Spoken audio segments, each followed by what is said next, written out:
Withered Arm by Thomas Hardy.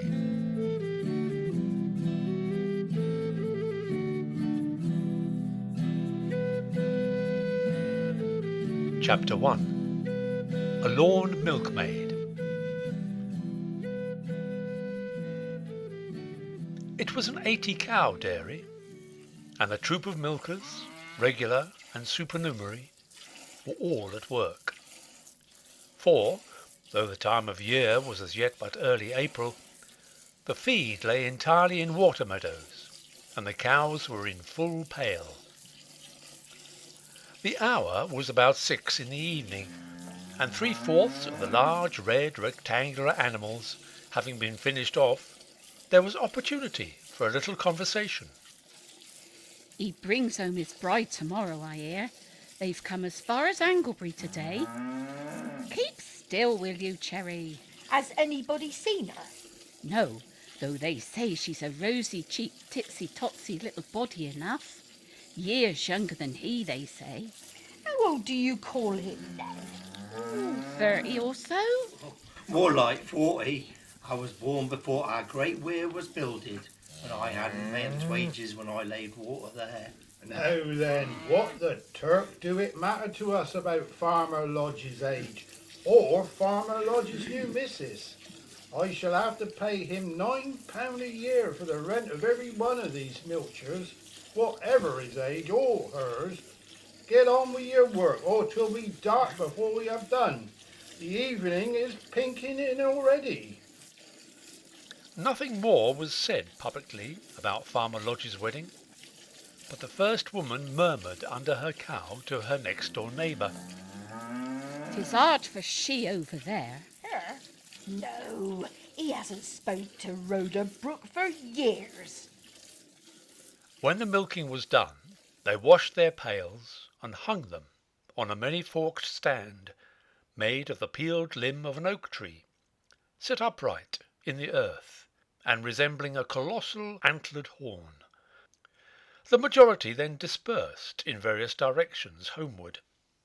Rhoda, who had not spoken, was joined by a boy of 12 or thereabouts, and the twain went away up the field also. Their course lay apart from that of the others, to a lonely spot high above the water-meads, and not far from the border of Egdon Heath, whose dark countenance was visible in the distance as they drew nigh to their home. They just been saying down in the Barton that your father brings his young wife home from Anglebury tomorrow. I shall want to send you for a few things to the market, and you'll be pretty sure to meet 'em. "Yes, mother." "Is father married then?" Yes, you can give her a look and tell me what she's like if you do see her. "Yes, mother." If she's dark or fair, and if she's tall as I, and if she seems like a woman who has ever worked for a living, or one that has always been well off and has never done anything, and shows marks of the lady on her, as I expect she do." "Yes." They crept up the hill in the twilight and entered the cottage. It was thatched and built of mud walls, the surface of which had been washed by many rains into channels and depressions that left none of the original flat face visible, while here and there a rafter showed like a bone protruding through the skin. She was kneeling down in the chimney corner before 2 pieces of turf laid together with the heather inward, blowing at the red-hot ashes with her breath till the turfs flamed. The radiance lit her pale cheek and made her dark eyes, that had once been handsome, seem handsome anew. Yes, see if she is dark or fair, and if you can, notice if her hands are white. If not, see if they look as though she had ever done housework or are milker's hands like mine.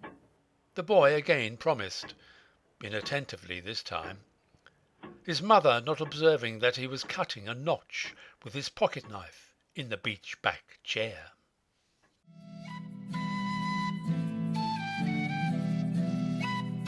Chapter 2. The Young Wife. The road from Anglebury to Holmstoke is in general level.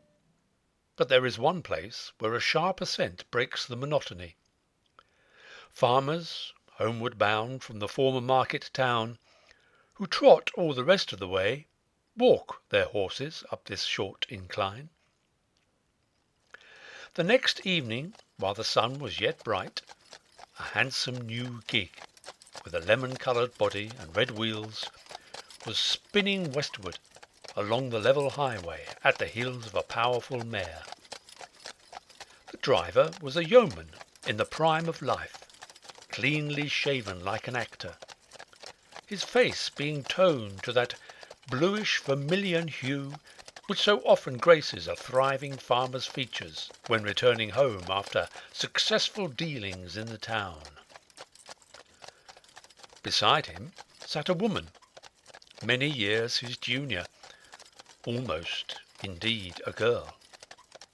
Her face, too, was fresh in colour, but it was of a totally different quality, soft and evanescent, like the light under a heap of rose petals. Few people travelled this way, for it was not a turnpike road, and the long white ribbon of gravel that stretched before them was empty, save for one small, scarce moving speck, which presently resolved itself into the figure of a boy, who was creeping on at a snail's pace, and continually looking behind him, the heavy bundle he carried being some excuse for, if not the reason of, his dilatoriness. When the bouncing gig partly slowed at the bottom of the incline before mentioned, the pedestrian was only a few yards in front. Supporting the large bundle by putting one hand on his hip, he turned and looked straight at the farmer's wife, as though he would read her through and through, pacing along abreast of the horse. The low sun was full in her face, rendering every feature, shade and contour distinct, from the curve of her little nostril to the colour of her eyes. The farmer, though he seemed annoyed at the boy's persistent presence, did not order him to get out of the way, and thus the lad preceded them, his hard gaze never leaving her, till they reached the top of the ascent, when the farmer trotted on with relief in his lineament, having taken no outward notice of the boy whatsoever. How that poor lad stared at me. Yes, dear, I saw that he did. He is one of the village, I suppose. One of the neighbourhood. I think he lives with his mother, a mile or two off. He knows who we are, no doubt. Oh, yes. You must expect to be stared at, just at first, my pretty Gertrude. I do, though I think the poor boy may have looked at us in the hope that we might relieve him of his heavy load, rather than from curiosity. Oh, no. These country lads, they will carry 100-weight once they get it on their backs. Besides, his pack had more size than weight in it. Now then, another mile and I shall be able to show you our house in the distance, if it is not too dark before we get there. The wheels spun round, and particles flew from their periphery as before, till a white house of ample dimensions revealed itself, with farm buildings and ricks at the back. Meanwhile the boy had quickened his pace, and turning up a by-lane some mile and a half short of the white farmstead, ascended towards the leaner pastures, and so on to the cottage of his mother. She had reached home after her day's milking at the outlying dairy, and was washing cabbage at the doorway in the declining light. Hold up the net a moment. Yes, Mother. Well, did you see her? Yes. Quite plain. Is she ladylike? Yes, and more.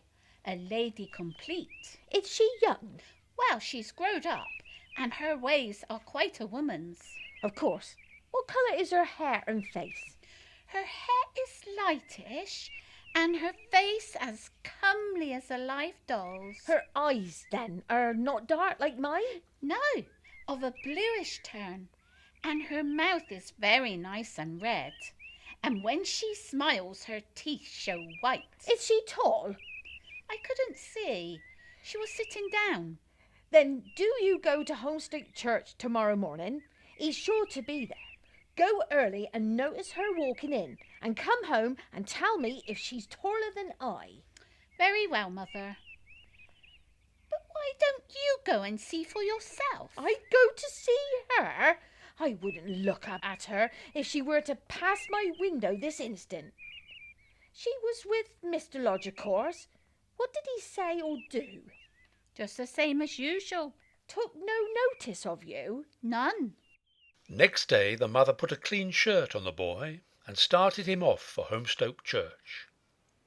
He reached the ancient little pile when the door was just being opened, and he was the first to enter.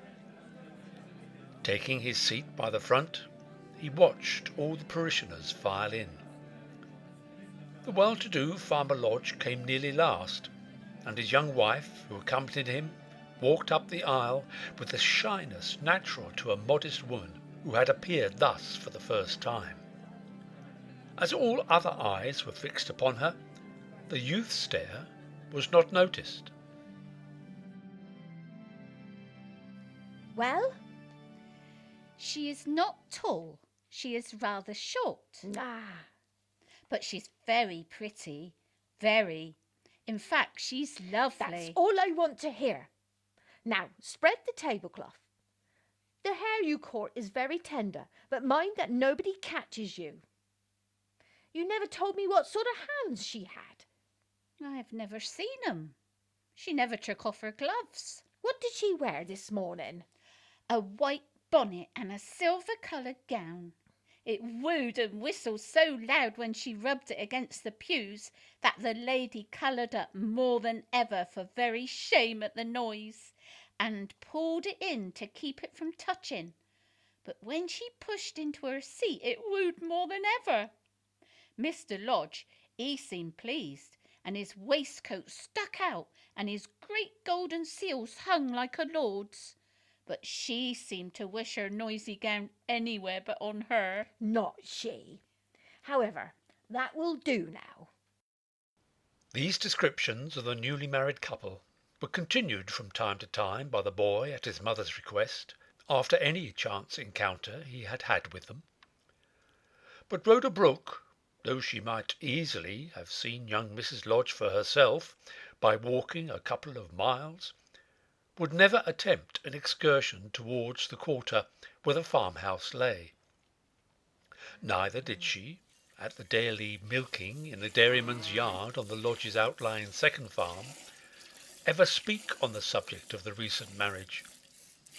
The dairyman, who rented the cows off Lodge, and knew perfectly the tall milkmaid's history, with manly kindliness always kept the gossip in the cow barton from annoying Rhoda. But the atmosphere thereabout was full of the subject during the first days of Mrs. Lodge's arrival, and from her boy's description and the casual words of the other milkers, Rhoda Brooke could raise a mental image of the unconscious Mrs. Lodge that was realistic as a photograph.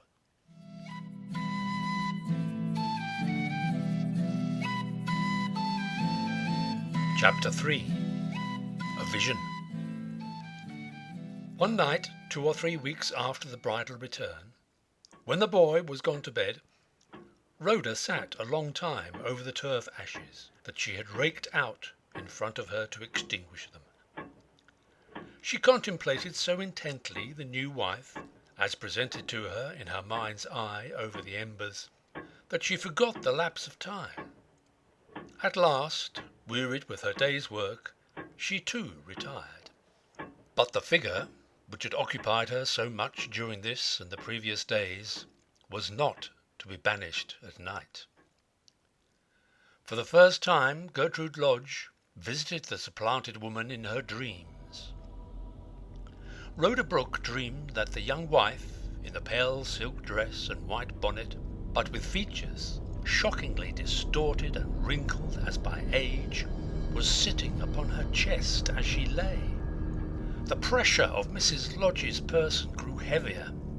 The blue eyes peered cruelly into her face, and then the figure thrust forward its left hand mockingly so as to make the wedding ring it wore glitter in Rhoda's eyes. Maddened mentally and nearly suffocated by pressure, the sleeper struggled. The incubus, still regarding her, withdrew to the foot of the bed, only, however, to come forward by degrees, resume her seat, and flash her left hand as before.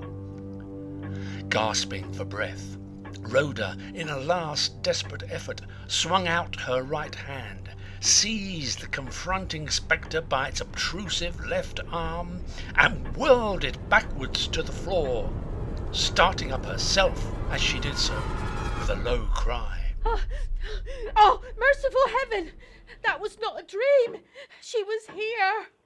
She could feel her antagonist's arm within her grasp even now, the very flesh and bone of it, as it seemed.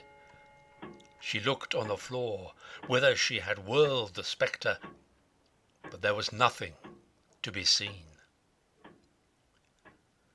Rhoda Brooke slept no more that night, and when she went milking at the next dawn, they noticed how pale and haggard she looked. The milk that she drew quivered into the pail. Her hand had not calmed even yet, and still retained the feel of the arm. She came home to breakfast as wearily as if it had been supper time. What was that noise in your chimmer, Mother, last night? You fell off the bed, surely. Did you hear anything fall? At what time? Oh, just when the clock struck 2. She could not explain, and when the meal was done, went silently about her household work, the boy assisting her, for he hated going afield on the farms, and she indulged his reluctance. Between 11 and 12, the garden gate clicked, and she lifted her eyes to the window. At the bottom of the garden, within the gate, stood the woman of her vision. Rhoda seemed transfixed. What is she doing at our gate? Ah, she said she would come. Said so? When? How does she know us? I have seen and spoken to her. I talked to her yesterday. I told you never to speak to anybody in that house or go near the place.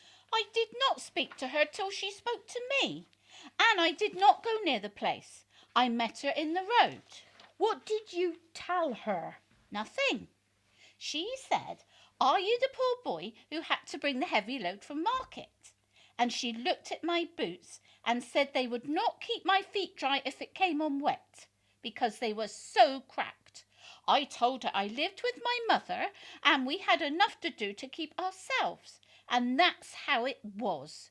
And she said then, "I'll come and bring you some better boots and see your mother." She gives away things to other folks in the meads besides us. I'll get it. I see I've come to the right house, but I was not sure till you opened the door.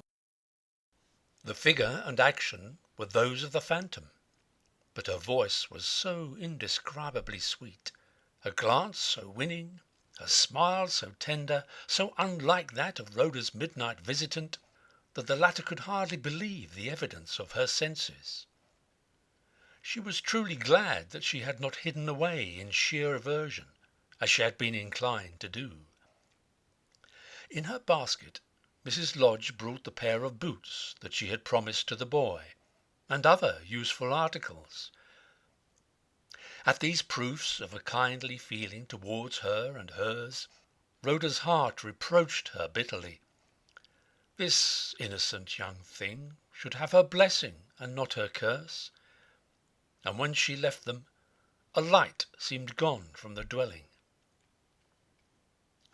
2 days later, she came again to know if the boots fitted, and less than a fortnight after that paid Rhoda another call. On this occasion, the boy was absent. I walk a good deal, and your house is the nearest outside our own parish. I hope you are well. You don't look quite well. I am well enough, thank you, ma'am. Will you take a seat? The conversation became quite confidential as regarded their powers and weaknesses. Indeed, though the paler of the two, there was more of the strength that endures in Rhoda's well-defined features and large frame than in the soft-cheeked young woman before her. Well, time has run away with us. I must take my leave now. I hope you will find this air agree with you, ma'am, and not suffer from the damp of the water meads. There is not much doubt of it, my general health being usually good. Though, now you remind me, I have one little ailment which puzzles me. It's nothing serious, but I cannot make it out. She uncovered her left hand and arm, and their outline confronted Rhoda's gaze as the exact original of the limb she had beheld and seized in her dream. Upon the pink round surface of the arm were faint marks of an unhealthy colour, as if produced by a rough grasp.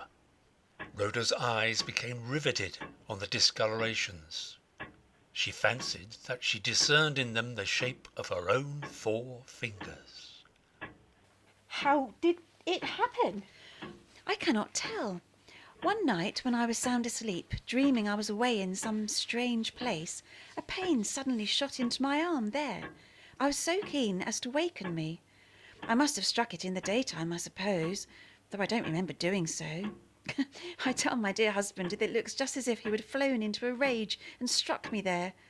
Oh, I dare say it will soon disappear. Yes. On what night did it come? It would be a fortnight ago on the morrow. When I awoke, I could not remember where I was, till the clock striking 2 reminded me. She had named the night and the hour of Rhoda's spectral encounter, and Brooke felt like a guilty thing. The artless disclosure startled her. She did not reason on the freaks of coincidence, and all the scenery of that ghastly night returned with double vividness to her mind. Good day, then, ma'am. I hope we shall meet again soon. Good day. Can it be that I exercise a malignant power over people against my own will? Rhoda knew that she'd been slyly called a witch since her fall, but never having understood why that particular stigma had been attached to her, it had passed disregarded. Could this be the explanation? And had such things as this ever happened before?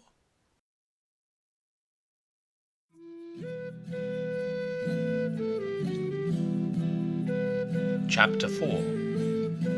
A Suggestion. The summer drew on, and Rhoda Brooke almost dreaded to meet Mrs. Lodge again, notwithstanding that her feelings for the young wife amounted well nigh to affection. Something in her own individuality seemed to convict Rhoda of crime. Yet a fatality sometimes would direct her steps to the outskirts of Holmstoke whenever she left her house for any other purpose than her daily work. And hence it happened that their next encounter was out of doors, and Rhoda perceived with consternation that Gertrude Lodge carried her left arm stiffly. I hope your arm is well again, ma'am. No, it is not quite well. Indeed, it's no better at all. It is rather worse. It pains me dreadfully sometimes. Perhaps you had better go to a doctor, ma'am. I have already seen a doctor. Indeed, my husband insisted upon it. But the surgeon seemed not to understand the afflicted limb at all. He told me to bathe it in hot water, but the treatment did no good. Will you let me see it? Mrs. Lodge pushed up her sleeve and disclosed the place, which was a few inches above the wrist. As soon as Rhoda saw it, she could hardly preserve her composure. There was nothing in the nature of a wound, but the arm at that point had a shriveled look, and the outline of the 4 fingers appeared more distinct than at the former time. Moreover, she fancied that they were imprinted in precisely the relative position of her clutch upon the arm in the trance, the first finger toward Gertrude's wrist, and the 4th towards her elbow. It looks almost like finger marks. My husband said it is as if some witch or the devil himself had taken hold of me there and blasted the flesh. That's fancy. I wouldn't mind it if I were you. I shouldn't mind it if I hadn't a notion that it makes my husband dislike me. No, love me less. Men think so much of personal appearance. Some do. He, for one. Yes, and he was very proud of mine at first. Keep your arm covered from his sight. Oh, well, he knows the disfigurement is there. Well, ma'am, I earnestly hope it will go away soon. And so, as she returned home, the milkwoman's mind was chained anew to the subject by a horrid sort of spell. The sense of having been guilty of an act of malignity increased, affect as she might to ridicule her superstition. In her secret heart, Rhoda did not altogether object to a slight diminution of her successor's beauty, by whatever means it had come about, but she did not wish to inflict upon her physical pain.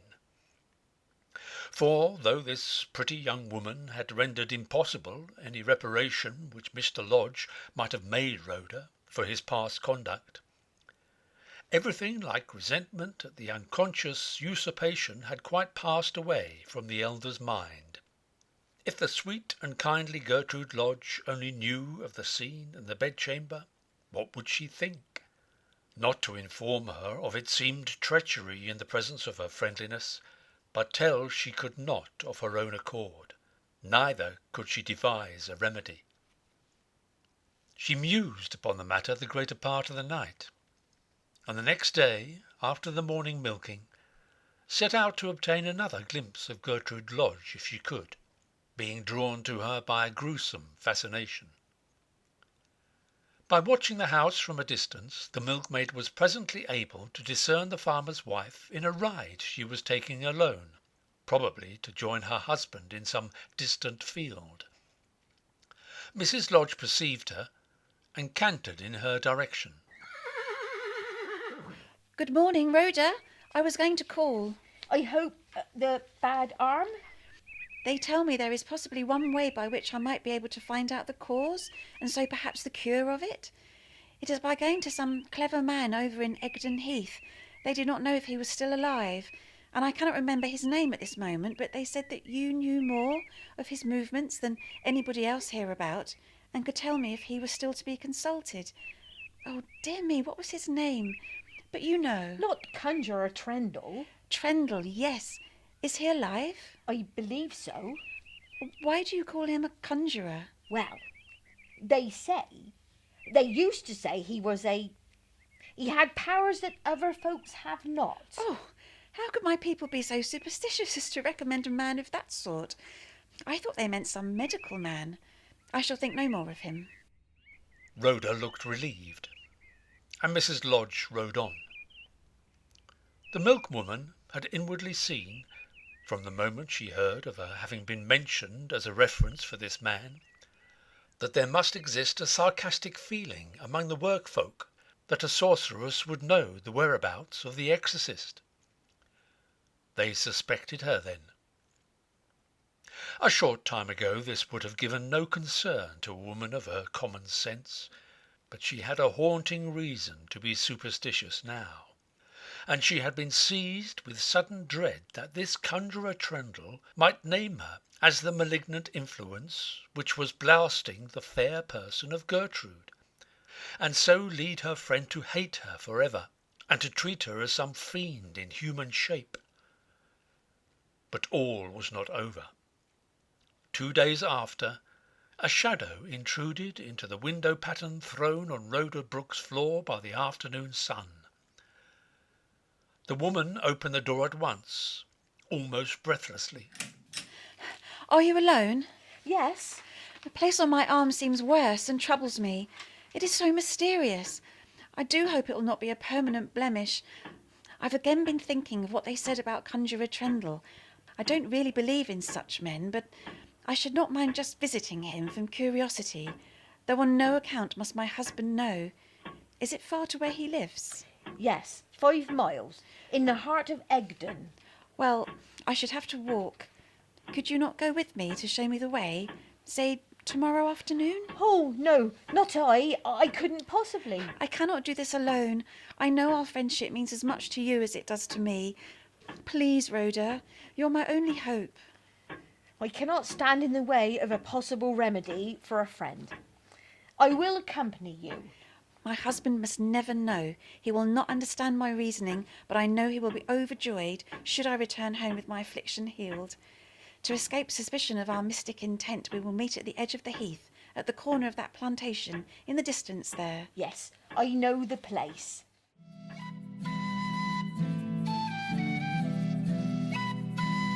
Chapter 5.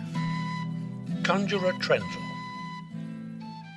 By the next afternoon, Rhoda would have done anything to escape this inquiry, but she had promised to go. Moreover, there was a horrid fascination at times in becoming instrumental in throwing such possible light on her own character as would reveal her to be something greater in the occult world than she had ever herself suspected. She started just before the time of day mentioned between them, and half an hour's brisk walking brought her to the south-eastern extension of the Egdon tract of country where the fir plantation was. A slight figure, cloaked and veiled, was already there. Rhoda recognised almost with a shudder that Mrs. Lodge now bore her left arm in a sling. It was a long walk. Thick clouds made the atmosphere dark, though it was as yet only early afternoon, and the wind howled dismally over the hills of the heath. Gertrude Lodge talked most, Rhoda replying with monosyllabic preoccupation. She had a strange dislike to walking on the side of her companion where hung the afflicted arm, moving round to the other when inadvertently near it. Much heather had been brushed by their feet when they descended upon a cart track, beside which stood the house of the man they sought. Trendle did not profess his remedial practices openly, or care anything about their continuance, his direct interests being those of a dealer in furs, turf, sharp sand, and other local products. Indeed, he affected not to believe largely in his own powers, and when warts that had been shown him for cure miraculously disappeared, which it must be owned they infallibly did, he would say lightly, "Oh, I only drink a glass of grog upon 'em, perhaps it's all chance," and immediately turn the subject. He was at home when they arrived, having in fact seen them descending into his valley. He was a grey-bearded man with a reddish face, and he looked singularly at Rhoda the first moment he beheld her. Mrs. Lodge told him her errand, and then, with words of self-disparagement, he examined her arm. "Medicine can't cure it. 'Tis the work of an enemy." An enemy? What enemy? Oh, that's best known to yourself. If you like, I can show the person to you. Though I shall not myself know who it is, I can do no more, and I don't wish to do that.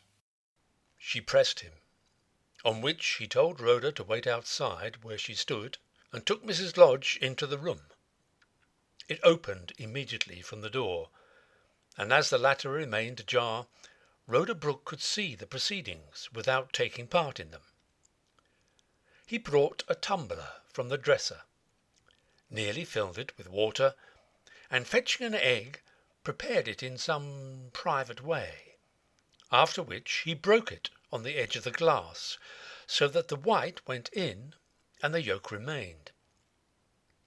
As it was getting gloomy, he took the glass and its contents to the window, and told Gertrude to watch them closely.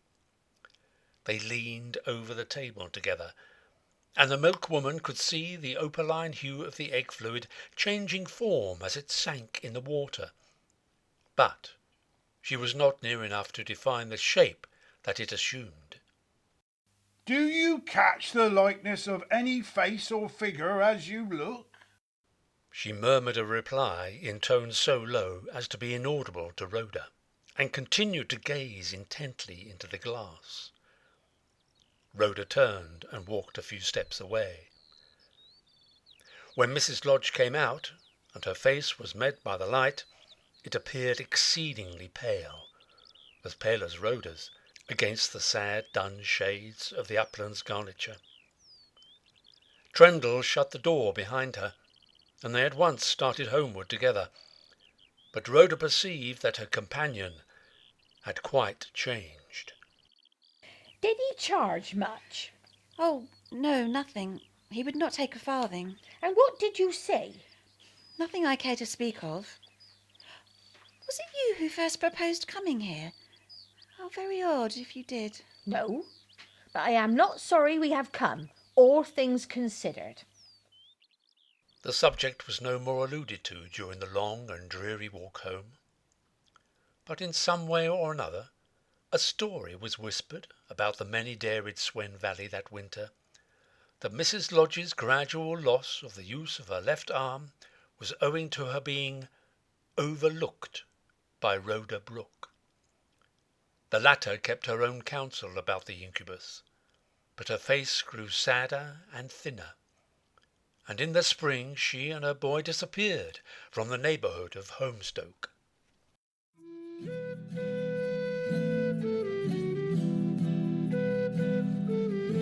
Chapter 6. A second attempt. Half-dozen years passed away, and Mr. and Mrs. Lodge's married experience sank into prossiness and worse. The farmer was usually gloomy and silent. The woman whom he'd wooed for her grace and beauty was contorted and disfigured in the left limb. Moreover, she had brought him no child, which rendered it likely that he would be the last of a family who had occupied that valley for some 200 years. He thought of Rhoda Brooke and her son, and feared this might be a judgment from heaven upon him. The once blithe-hearted and enlightened Gertrude was changing into an irritable, superstitious woman, whose whole time was given to experimenting upon her ailment with every quack remedy she came across. She was honestly attached to her husband, and was ever secretly hoping against hope to win back his heart again by regaining some at least of her personal beauty. Hence it arose that her closet was lined with bottles, packets, and ointment pots of every description, nay, bunches of mystic herbs, charms, and books of necromancy, which in her schoolgirl time she would have ridiculed as folly. Damned if you won't poison yourself with these apothecary messes and witch mixtures some time or other. I only meant it for your good. You know, Gertrude. I'll clear out the whole lot and destroy them, and attempt such remedies no more. You want somebody to cheer you. I once thought of adopting a boy, but he is too old now. He's gone away. I don't know where. She guessed to whom he alluded, for Rhoda Brooke's story had in the course of years become known to her, though not a word had ever passed between her husband and herself on the subject. Neither had she ever spoken to him of her visit to Conjuror Trendle, and of what was revealed to her, or she thought was revealed to her, by that solitary heath-man. She was now 25, but she seemed older. 6 years of marriage and only a few months of love, she sometimes whispered to herself. And then she thought of the apparent cause, with a tragic glance at her withered limb. If I could only again be as I was when he first saw me. She obediently destroyed her nostrums and charms, but there remained a hankering wish to try something else, some other sort of cure altogether. She had never revisited Trendle since she had been conducted to the house by Rhoda against her will, but it now suddenly occurred to Gertrude that she would, in a last desperate effort at deliverance from this seeming curse, again seek out the man, if he yet lived. he was entitled to a certain credence, for the indistinct form he had raised in the glass had undoubtedly resembled the only woman in the world who, as she now knew, though not then, could have a reason for bearing her ill will. The visit should be paid. This time she went alone, though she nearly got lost on the heath, and roamed a considerable distance out of her way.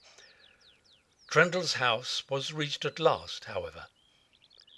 He was not indoors, and instead of waiting at the cottage, she went to where his bent figure was pointed out to her, at work a long way off.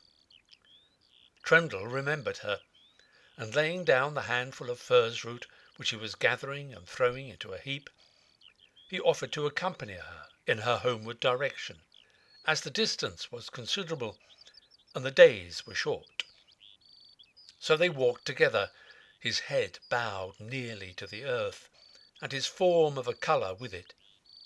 You can send away warts and other excrescences, I know, so why can't you send away this? You think too much of my powers. I am old and weak now too. No, it is too much for me to attempt in my own person. What have you tried? She named to him some of the 100 medicaments and counterspells which she had adopted from time to time. He shook his head. Some were good enough, but not many of them for such as this. This is of the nature of a blight, not the nature of a wound. If you ever do throw it off, it will be all at once. If only I could. There is only one chance of doing it known to me. It has never failed in kindred afflictions. That I can declare. But it is hard to carry out, and especially for a woman. Tell me.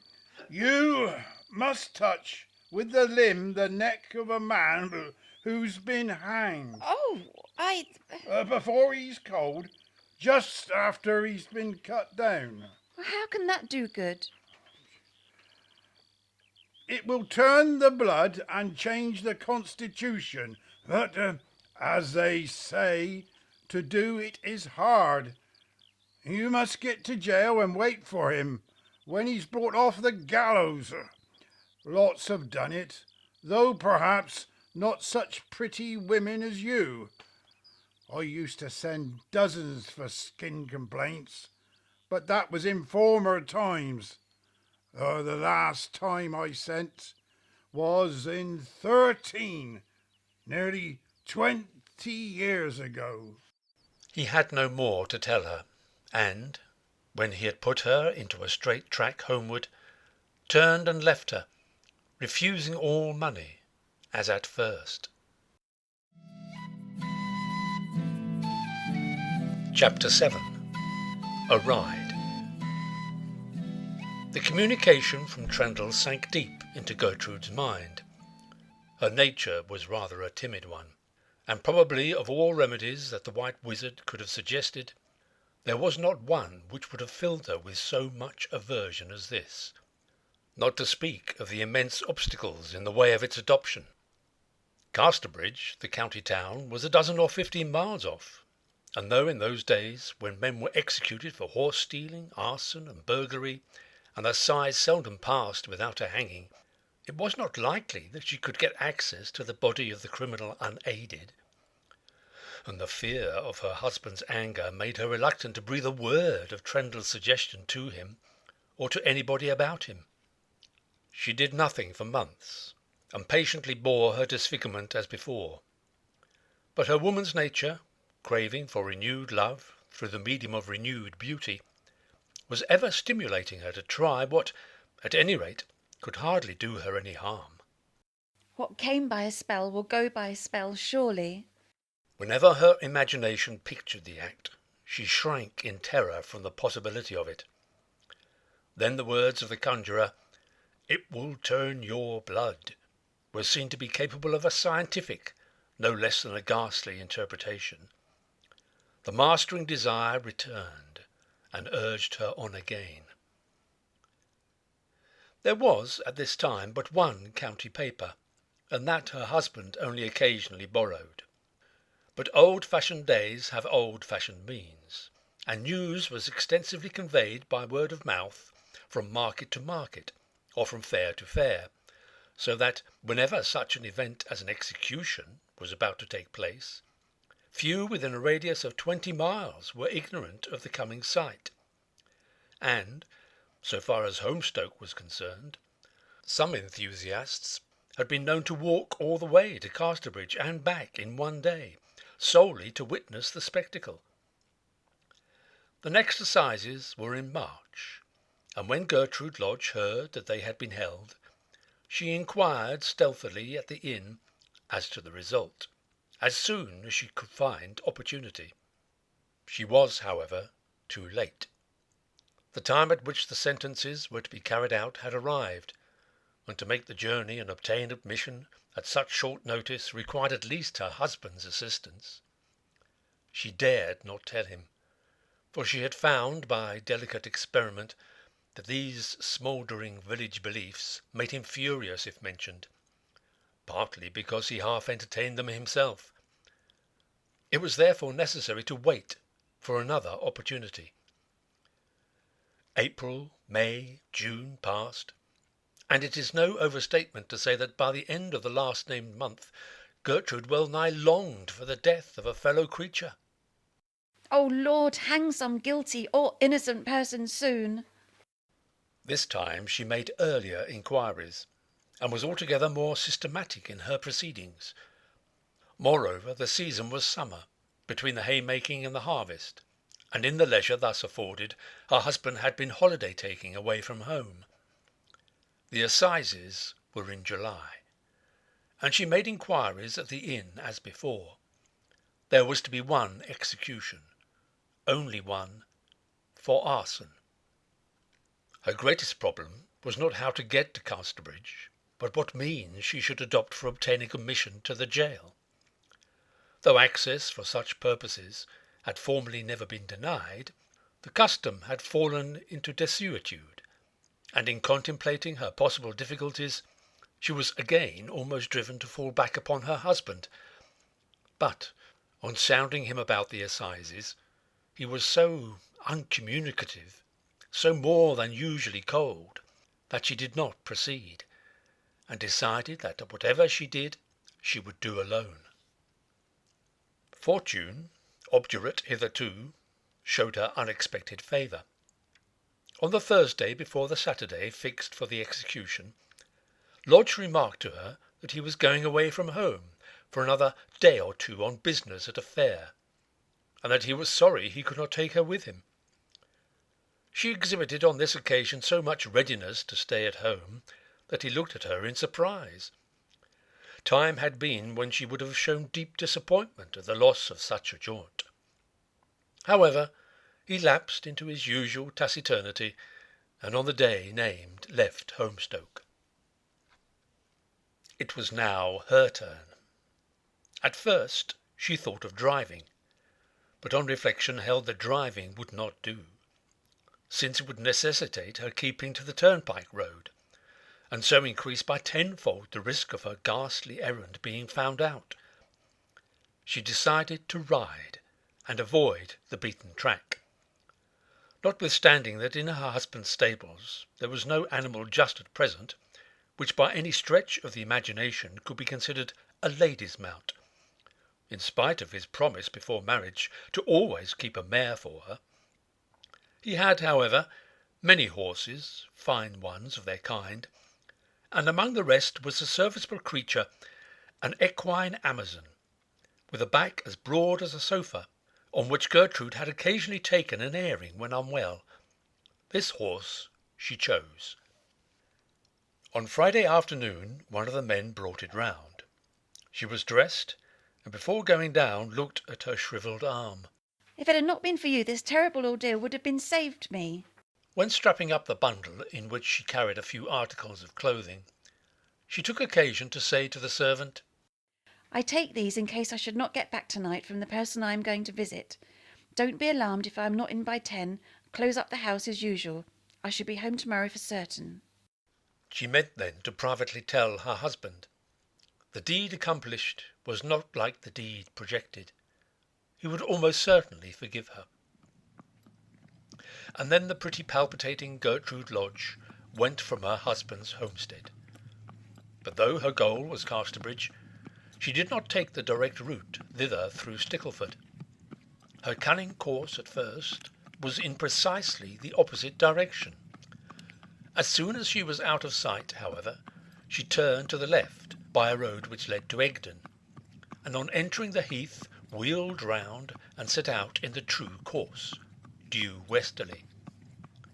A more private way down the country could not be imagined, and as to direction, she had merely to keep her horse's head to a point a little to the right of the sun, and she knew that she would light upon a furze cutter or cottager of some sort from time to time, from whom she might correct her bearing. Gertrude rode along with no other obstacles than the prickly furze bushes, the mats of heather, the white watercourses, and the natural steeps and declivities of the ground. Her horse was sure, if heavy-footed and slow, and though a draught animal, was easy-paced. Had it been otherwise, she was not a woman who could have ventured to ride over such a bit of country with a half-dead arm. It was therefore nearly 8 o'clock when she drew rein to breathe the mare on the last outlying high point of heathland towards Casterbridge, previous to leaving Egdon for the cultivated valleys. She halted before a pond, flanked by the ends of 2 hedges. A railing ran through the centre of the pond, dividing it in half. Over the railing she saw the low green country. Over the green trees, the roofs of the town. Over the roofs, a white flat facade, denoting the entrance to the county jail. On the roof of this front, specks were moving about. They seemed to be workmen erecting something. Her flesh crept. She descended slowly, and was soon amid cornfields and pastures. In another half an hour, when it was almost dusk, Gertrude reached the White Hart, the first inn of the town on that side. Little surprise was excited by her arrival. Farmers' wives rode on horseback then more than they do now, though for that matter Mrs. Lodge was not imagined to be a wife at all. The innkeeper supposed her some harum-scarum young woman who had come to attend hang fair next day. Neither her husband nor herself ever dealt in Casterbridge market, so she was unknown. While dismounting, she beheld a crowd of boys standing at the door of a harness-maker's shop just above the inn, looking inside with deep interest. What is going on there? They're making the rope for tomorrow. 'Tis sold by the inch afterward. I could get you a bit, miss, for nothing if you'd like. She hastily repudiated any such wish, all the more from a curious creeping feeling that the condemned wretch's destiny was becoming interwoven with her own. Then, having engaged a room for the night, sat down to think. Up to this time she had formed but the vaguest notions about her means of obtaining access to the prison. The words of the cunning man returned to her mind. He had implied that she should use her beauty, impaired though it was, as a pass-key. In her experience she knew little about jail functionaries. She had heard of a high sheriff and an under-sheriff, but dimly only. She knew, however, that there must be a hangman, and to the hangman she determined to apply.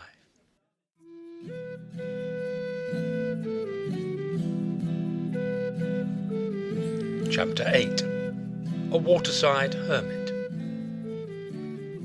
At this date, and for several years after, there was a hangman to almost every jail. Gertrude found on inquiry that the Casterbridge official dwelt in a lonely cottage by a deep, slow river flowing under the cliff on which the prison building stood. The stream being the self-same one, though she did not know it, which watered the Stickleford and Holmstoke meads lower down its course. Having changed her dress, and before she had eaten or drunk, for she could not take her ease till she had ascertained some particulars, Gertrude pursued her way by a path along the waterside to the cottage indicated. Passing thus the outskirts of the jail, she discerned on the level roof over the gateway 3 rectangular lines against the sky, where the specks had been moving on her distant view. She recognised what the erection was, and passed quickly on. Another 100 yards brought her to the executioner's house, which a boy pointed out. It stood close to the same stream, and was hard by a weir, the waters of which emitted a steady roar. While she stood hesitating, the door opened, and an old man came forth, shading a candle with one hand. Locking the door on the outside, he turned to a flight of wooden steps fixed against the end of the cottage, and began to ascend them, this being evidently the staircase to his bedroom. Gertrude hastened forward, but by the time she reached the foot of the ladder, he was at the top. Hello there. What do you want here? To speak to you a minute. I was just going to bed. Early to bed and early to rise. But I don't mind stopping a minute for such a one as you. Come into the house. I'm a jobbing gardener, so if you want me to undertake country work, I can't come, for I never leave Casterbridge for gentle nor simple, not I, though sometimes I make others leave. Yes, that's it. Tomorrow. Ah, I thought so. Well, what's the matter about that? 'Tis no use to come here about the knot. Folks do come continually, but I tell them one knot is as merciful as another if you keep it under the ear. 'Tis unfortunate, man, a relation, or should I say, perhaps a person who's been in your employ? No. What time is the execution? Oh, the same as usual. 12 o'clock, or as soon after the London mail coach gets in. We always wait for that, in case of a reprieve. Oh, a reprieve? I hope not. Well, as a matter of business, so do I. But still, if ever a young fellow deserved to be let off, this one does. Only just turned 18, and only present by chance when the rick was fired. Howsoever, there's not much risk of it, as they are obliged to make an example of him, there having been so much destruction of property that way lately.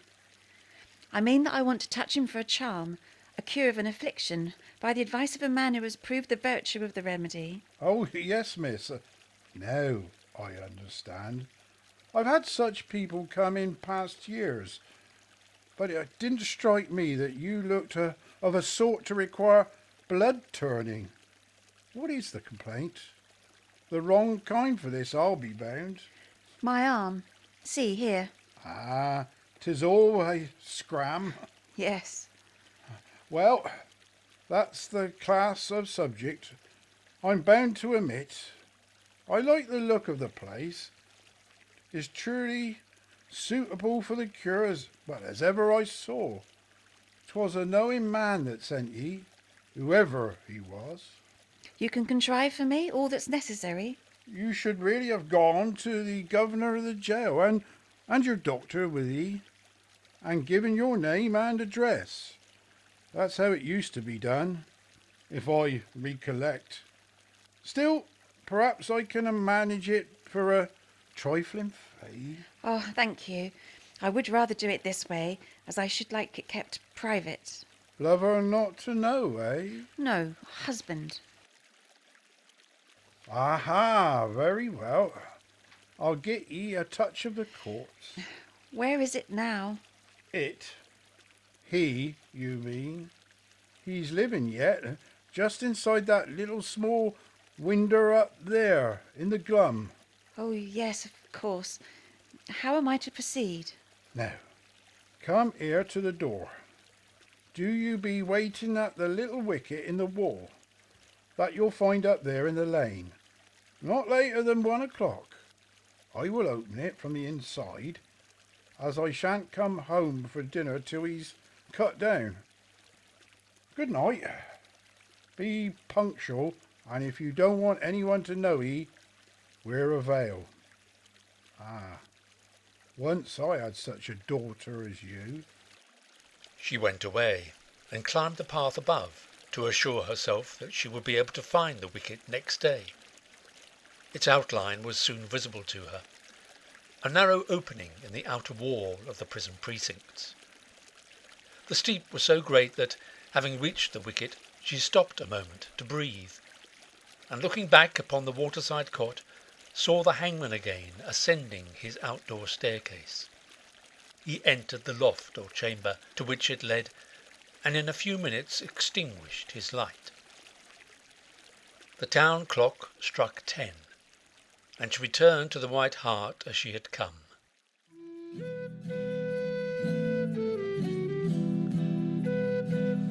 Chapter 9. A Rencontre. It was 1 o'clock on Saturday. Gertrude Lodge, having been admitted to the jail as above described, was sitting in a waiting room within the second gate, which stood under a classic archway, then comparatively modern, and bearing the inscription, County Jail, 1793. This had been the facade she saw from the heath the day before. Near at hand was a passage to the roof on which the gallows stood. The town was thronged, and the market suspended, but Gertrude had seen scarcely a soul. Having kept her room to the hour of the appointment, she had proceeded to the spot by a way which avoided the open space below the cliff, where the spectators had gathered. But she could, even now, hear the multitudinous babble of their voices, out of which rose at intervals the hoarse croak of a single voice, uttering the words, "Last dying speech and confession." There had been no reprieve, and the execution was over, but the crowd still waited to see the body taken down. Soon the persistent girl heard a trampling overhead, then a hand beckoned to her, and, following directions, she went out and crossed the inner paved court beyond the gatehouse, her knees trembling so she could scarcely walk. One of her arms was out of its sleeve, and only covered by her shawl. On the spot to which she had now arrived were 2 trestles, and before she could think of their purpose, she heard heavy feet descending stairs somewhere at her back. Turn her head she would not, or could not, and rigid in this position, she was conscious of a rough coffin passing her shoulder, borne by 4 men. It was open, and in it lay the body of a young man, wearing the smock of a rustic and fustian breeches. It had been thrown into the coffin so hastily that the skirt of the smock was hanging over. By this time the young woman's state was such that a grey mist seemed to float before her eyes, on account of which, and the veil she wore, she could scarcely discern anything. It was as though she had died, but was held up by a sort of galvanism. "Now," said a voice close at hand, and she was just conscious that it had been addressed to her. By a last strenuous effort, she advanced, at the same time hearing persons approaching behind her. She bared her poor cursed arm, and Davies, uncovering the dead man's face, took her hand and held it, so that the arm lay across the neck of the corpse, and upon a line the colour of an unripe blackberry which surrounded it. The turn of the blood, predicted by the conjurer, had taken place. But at that moment a second shriek rent the air of the enclosure. No! It was not Gertrude's, and its effect upon her was to make her start round. Immediately behind her stood Rhoda Brooke, her face drawn and her eyes red with weeping. Behind Rhoda stood her own husband, his countenance lined, his eyes dim, but without a tear. Damn you! What are you doing here? Haseley, to come between us and our child now. This is the meaning of what Satan showed me in the vision. You are like her at last. Get away from him! She's fainted. The mere sight of the twain had been enough to suggest to Gertrude that the dead young man was Rhoda's son. At that time, the relatives of an executed convict had the privilege of claiming the body for the burial, if they chose to do so. And it was for this purpose that Lodge was awaiting the inquest with Rhoda. He had been summoned by her as soon as the young man was taken in the crime, and at different times since, and he had attended in court during the trial. This was the holiday he had been indulging in of late. The two wretched parents had wished to avoid exposure, and hence had come themselves for the body, a waggon and a sheet for its conveyance and covering being in waiting outside. Gertrude's case was so serious that it was deemed advisable to call to her the surgeon who was at hand. She was taken out of the jail into the town, but she never reached home alive. Her delicate vitality, sapped perhaps by the paralysed arm, collapsed under the double shock that followed the severe strain, physical and mental, to which she had subjected herself during the previous 24 hours. Her blood had been turned, indeed, too far. Her death took place in the town 3 days after. Her husband was never seen in Casterbridge again, once only in the old market-place at Anglebury, which he had so much frequented, and very seldom in public anywhere. Burdened at first with moodiness and remorse, he eventually changed for the better, and appeared as a chastened and thoughtful man. Soon after attending the funeral of his poor young wife, he took steps towards giving up the farms in Holmstoke and the adjoining parish, and, having sold every head of his stock, he went away to Port Bredy, at the other end of the county, living there in solitary lodgings till his death, 2 years later, of a painless decline. It was then found that he had bequeathed the whole of his not inconsiderable property to a reformatory for boys, subject to the payment of a small annuity to Rhoda Brooke, if she could be found to claim it. For some time she could not be found, but eventually she reappeared in her old parish, absolutely refusing, however, to have anything to do with the provision made for her. Her monotonous milking of the dairy was resumed, and followed for many long years, till her form became bent, and her once abundant dark hair white, and worn away at the forehead, perhaps by long pressure against the cows. Here, sometimes, those who knew her experience would stand and observe her, and wonder what sombre thoughts were beating inside that impassive, wrinkled brow, to the rhythm of the alternating milk streams.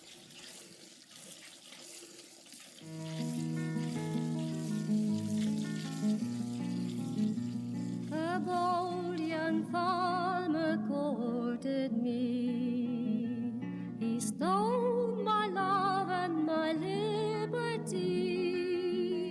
He stole my love with a free goodwill, and I must confess that I love him still. I wish, but it's all in vain. I wish I was a sweet maid again, but a maid I never can be, till apples do grow on an orange tree.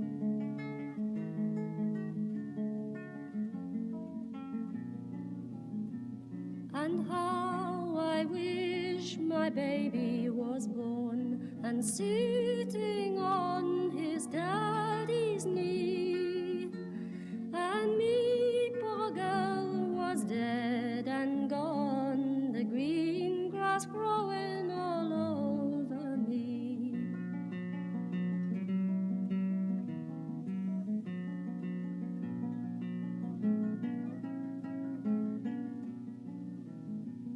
There sits a bird in yonder tree. They say he's blind and cannot see. But I that bird would rather be, since that young farmer courted me.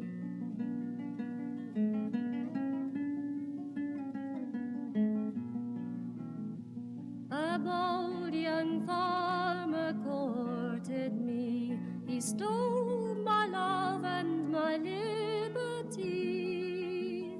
He stole my love with a free good will, and I must confess